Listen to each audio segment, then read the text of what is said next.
Hi everyone, it's Simon Massey here from the Manchester Met Q-Step Centre, and I'm giving you your first introductory video in Introduction to Statistics, which of course is an intensive for Rise at Manchester Met. So the people who've put this together are both myself and Kimberly Donnell, who is a third year mathematics student and also a private statistics tutor. And both of us have been working together to try and design a fun, accessible course that will help you build that beginning, the foundation of an understanding that would help you continue to learn statistics in intermediate and advanced levels. And of course, we offer those as other intensives through Rise at Manchester Met. So let's get right into it and talk about what statistics actually is. So, statistics is defined as the practice of science of collecting and analysing numerical data in large quantities, especially for the purpose of inferring proportions in a whole from those in a representative sample. In other words, statistics is essentially a science dedicated to collecting numerical data that represents samples or populations. So we collect a lot of data from people, whether that's through questionnaire surveys, whether that's through their data that they provide, whether in a social media site, whether it's information about them as our customers or our service users. We collect data for lots of different things. So regardless of your actual degree route, you might be able to think about how statistics is relevant to you. And what all statistics depends on is data. So let's talk about what data is. So data is defined as facts or statistics collected together for reference or analysis. So regardless of what it is that you are researching, you always depend on data to be able to conduct the statistical tests and research that you want to carry out. When we think of data, we tend to typically think of something like a chart, something that actually describes an individual or a person. But data is collected for lots of different things. Sometimes those things might seem a bit quirkier than others. And a lot of data helps inform us about really important issues in society. Now, not all data is actually ethical.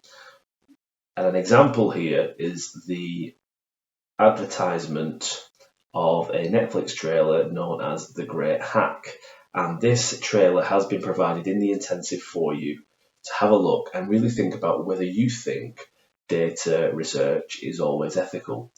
With the specific examples talking about the breach of people's privacy and using their personal data for the purposes of analysis, but marketing and other aspects of research, such as political campaigning.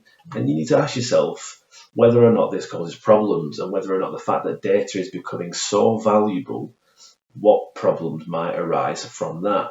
Now, one of the things we need to discuss is the fact that because data is becoming so valuable, it's really important for us to be able to possess data skills so we can question the arguments that are put forward to us when they're data driven. We also want to talk about whether data is actually accessible to all. So whilst you're going to be working with open access data itself, you need to think about the fact that not all data might actually be available to us and whether that has certain implications. And the other thing that we hope to put across in this particular intensive is the argument that it is so important nowadays to be able to work with numbers, with data, and to be able to understand this type of research method, given the fact that it's being used for other reasons and not just for what we would normally regard as academic research.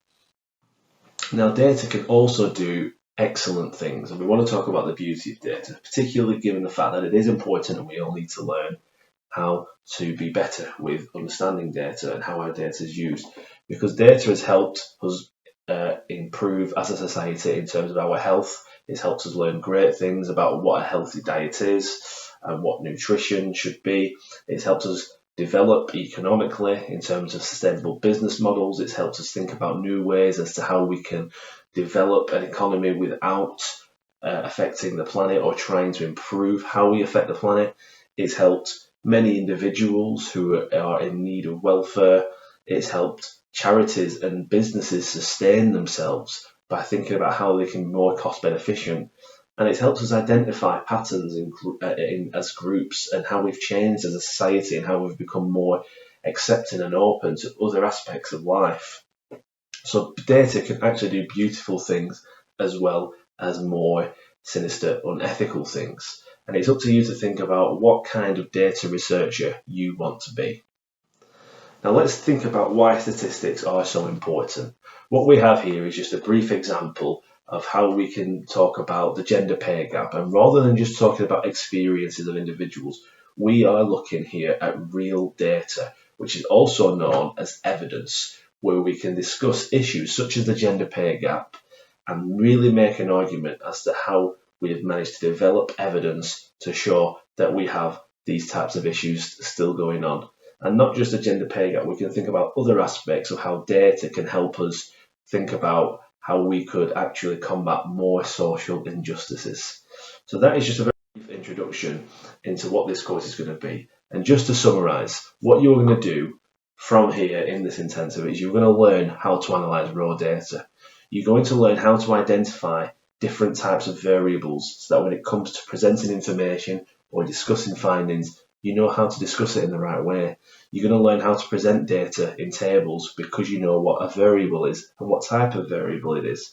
You're going to work with real open source data sets that are accessible to all, and you're going to learn how to use those data sets to tell your own stories. And by telling your own stories, you will further develop the confidence and skills to work with data. And by doing all that, you are going to be able to engage with the other options that we have available as intensives with Rise at Manchester Met. And all of these options will hopefully help you start a really good data journey where you can become a confident data analyst and compete in the jobs that you want to go for.